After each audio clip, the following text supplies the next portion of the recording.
A man from Springfield sentenced to 5 years in prison earlier this week for his role in a conspiracy to distribute cocaine as well as fentanyl.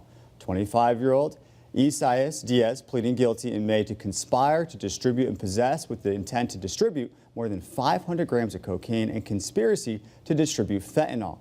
In July of last year, Diaz was indicted along with his co-defendant Robert Collado.